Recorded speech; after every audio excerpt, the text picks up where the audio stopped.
Hello बच्चों, future academy and institute में आपका स्वागत है। मैं राजा सर, आपका साइंस और मैथ टीचर से।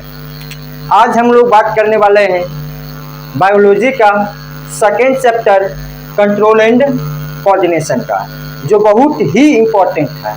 बोर्ड पॉइंट ऑफ व्यू से भी इम्पोर्टेंट है और अलग अलग इंट्रेंस एग्जाम के लिए भी इम्पोर्टेंट है, plus competitive exam point of view से भी इम्पोर्टेंट है। तो पहले हम लोग बात कर लेते हैं अभी तक हम लोग बायो में क्या क्या पढ़ चुके हैं। स्टैंडर्ड 10 का बायो में हम लोग फर्स्ट चैप्टर का फर्स्ट टॉपिक क्लियर कर चुके हैं। फर्स्ट चैप्टर लाइफ प्रोसेस में न्यूट्रिशन इन प्लांट पढ़ चुके हैं। फिर न्यूट्रिशन इन एनिमल्स में nutrition in amoeba and nutrition in human beings पढ़ चुके हैं। पूरी तरह से कंप्लीट हो गया है। उसमें कुछ टॉपिक बच गया है, जैसे रेस्पिरेशन, ट्रांसपोर्टेशन एंड एक्सक्रीशन। ये तीनों टॉपिक का भी वीडियो आप लोग को प्रोवाइड कर दिया जाएगा और बहुत ही जल्द प्रोवाइड कर दिया जाएगा तीनों टॉपिक का वीडियो। तो चलिए इसी तरह बने रहिए। आज हम लोग बात करते हैं second chapter control and coordination standard 10। चलिए सबसे पहले ये वीडियो जो रहेगा आपका इंट्रोडक्शन रहेगा। कंट्रोल एंड कोऑर्डिनेशन का क्या रहेगा? इंट्रोडक्शन रहेगा। चलिए स्टार्ट करते हैं। All the processes nutrition, respiration, transportation, excretion have to work in a controlled and coordinated way with one another in order to bring about homeostasis। क्या बोला गया? जितना भी प्रोसेसेस होता है ह्यूमन बींग्स में या किसी भी लिविंग, सिंपली समझना है, किसी भी लिविंग ऑर्गेनिज्म में जो भी प्रोसेसेस हो रहा है, nutrition, respiration, transportation and excretion, इसके अलावा भी बहुत सारा प्रोसेस है। ये सभी जो होता है एक दूसरे के क्या रहता है? रिलेट रहता है। मीन्स एक दूसरे के साथ वर्क करता है, कंट्रोल एंड कोऑर्डिनेटेड तरीके से वर्क करता है, ताकि होम्योस्टेसिस को मेंटेन कर सके। क्या चीज़ को मेंटेन कर सके? होम्योस्टेसिस को मेंटेन कर सके। होम्योस्टेसिस मीन्स क्या होता है? A balance with in the organism. इस तरह से कम करे कि ऑर्गेनिज्म जो है वो खुद को कंफर्टेबल महसूस कर सके, सुरक्षित महसूस कर सके। एक ऑर्गेनिज्म को हेल्दी रहने के लिए जितना भी लाइफ प्रोसेस है, सभी प्रोसेस क्या है? बहुत ही जरूरी है कि वो एक दूसरे के साथ कोऑर्डिनेटेड वे से वर्क करे। चलिए नेक्स्ट पॉइंट पर। All the living organisms are sensitive to their environment. Means क्या बोला गया? जितना भी लिविंग ऑर्गेनिज्म है, सभी लिविंग ऑर्गेनिज्म अपने एनवायरनमेंट के लिए क्या रहता है? सेंसिटिव रहता है। They respond and react to change taking place around them.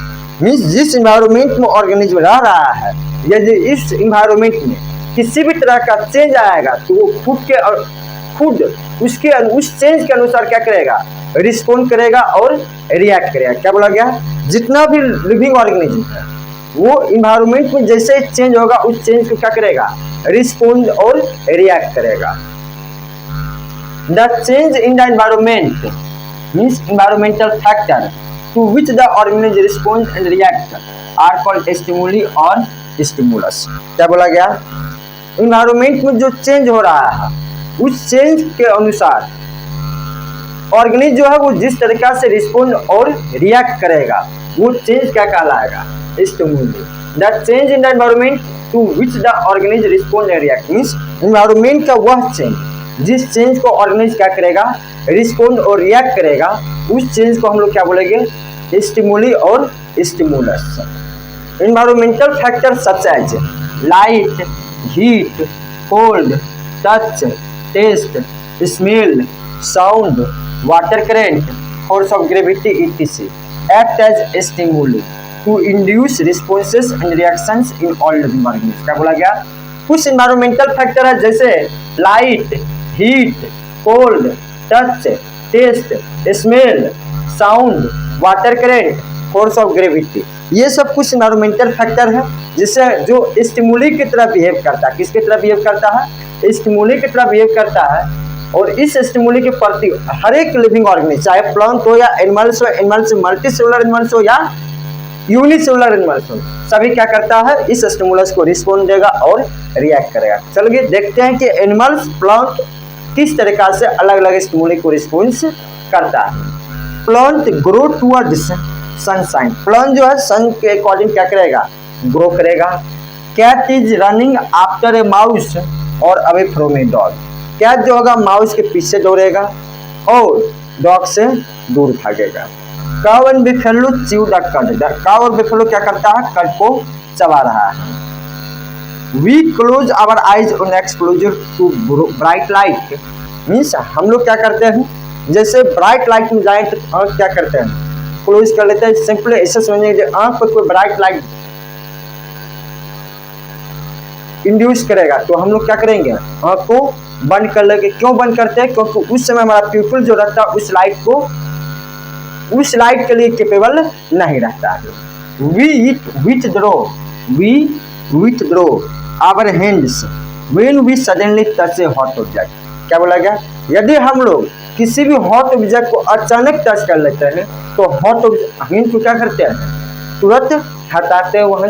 ये सब जो होता है अलग अलग रिस्पॉन्स है, अलग अलग स्टिमुली के प्रति। Different organism respond and react to stimuli differently, अलग अलग ऑर्गेनिज्म जो होता है स्टिमुली को अलग अलग तरीके से रिस्पॉन्स करेगा। Most of the plants do not have nervous system and, ज्यादातर प्लांट के पास, ज्यादातर क्या बोला गया, जबकि प्लांट के पास जो होता है नर्वस सिस्टम नहीं होता है। And therefore do not possess any special structure for the perception of external stimuli, और ये इस मीन्स ज्यादा प्लांट के पास नर्वस सिस्टम नहीं होता है, लेकिन प्लस इसके पास ना ही नर्वस सिस्टम होगा प्लांट के पास और ना ही स्पेशल स्ट्रक्चर होगा जो स्टिमुली को रिस्पॉन्स कर सके। Also most of them can not move from one place to another, plus एक बात और है, प्लांट जो होता है एक जगह से दूसरी जगह मूव भी नहीं करता। क्यों मूव नहीं करता है, क्योंकि प्लांट जो होता है सबस्ट्रेशन के थ्रू या सॉइल के थ्रू रूट के द्वारा क्या रहता है, फिक्स रहता है एक ही जगह पर। Because they are fix to the substratum और सॉइल बाय रूट और रूट लाइक स्ट्रक्चर, ये सॉइल में फिक्स रहता है किसके द्वारा, रूट और रूट लाइक स्ट्रक्चर से फिक्स रहता है। Still plant respond and react to the external stimuli, लेकिन फिर भी प्लांट जो होता है वो एक्सटर्नल स्टिमुली को क्या करेगा, रिस्पोंड भी करेगा और रिएक्ट भी करेगा। They do so due to the action of plant hormones, ये किसके वजह से होगा, ना ही नर्वस सिस्टम है ना ही स्पेशल स्ट्रक्चर है, लेकिन फिर भी ये एक्सटर्नल एनवायरनमेंट को जिस तरह से चेंजिंग हो रहा है मीन्स स्टिमुली को रिस्पोंड और रिएक्ट कर रहा है, प्लस ये एक जगह पे ही फिक्स रहता है। ये किसके वजह से हो पाता है, प्लांट हार्मोन की वजह से। किसकी वजह से, प्लांट हार्मोन की वजह से। प्लांट हार्मोन को क्या बोला जाएगा, फाइटो हार्मोन्स, क्या बोला जाएगा, फाइटो हार्मोन्स। कुछ फाइटो हार्मोन्स है जैसे गिबरेलिंस,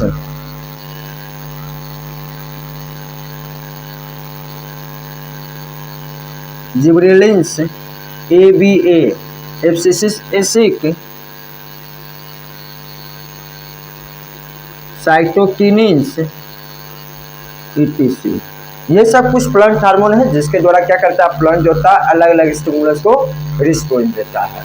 चलिए अब नेक्स्ट पॉइंट देखते हैं। Plant hormone coordinate their behaviour either by affecting the growth of the plant slowly, plant hormone जो होता है वो अपने बिहेवियर को कोऑर्डिनेट करता है। कैसे कोऑर्डिनेट करेगा, प्लांट की ग्रोथ को स्लो करके। कैसे, प्लांट की ग्रोथ को स्लो करके। जैसे एग्जांपल है, plant respond to light by bending towards it, means plant जो होता है लाइट को क्या करता है, रिस्पॉन्ड करता है। कैसे रिस्पॉन्ड करता है, जिस तरफ लाइट मूव करेगा उसके तरफ बेंड करके। जैसे बेस्ट एग्जांपल आप लोग के लिए है सनफ्लावर प्लांट।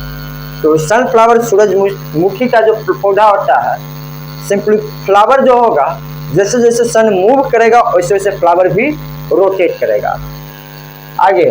और affecting the shape of plant cells by changing the amount of water in them, और कैसे प्रभावित करता है, प्लांट सेल की शेप को चेंज करके। कैसे, प्लांट सेल की शेप को चेंज करके। कैसे, by changing the amount of water in them. जब प्लांट सेल की शेप को चेंज करता है इसका मतलब जिसके अंदर वाटर क्या हो जाता है, चेंज हो जाता है। जैसे एग्जांपल है, टच मी नोट प्लांट जिससे हम लोग मिमोसा पुडिका कहते हैं। क्या कहते हैं? टच मी नोट प्लांट को क्या बोला जाएगा? Mimosa pudica. Touch me note plant को क्या बोला जाएगा? Mimosa pudica. जैसे मिमोसा पुडिका के लीव्स को हम लोग टच करेंगे तो हमारे हैंड के हीट की वजह से उसके लीव्स में जो वाटर प्रेजेंट रहता है वो वाटर क्या हो जाता है? इवापोरेट हो जाता है, जिसके वजह से वाटर के अमाउंट कम हो जाता है और लीफ जो होता है सिकुड़ जाता है, मीन्स लीफ जो होता है वो ड्रॉप डाउन हो जाता है।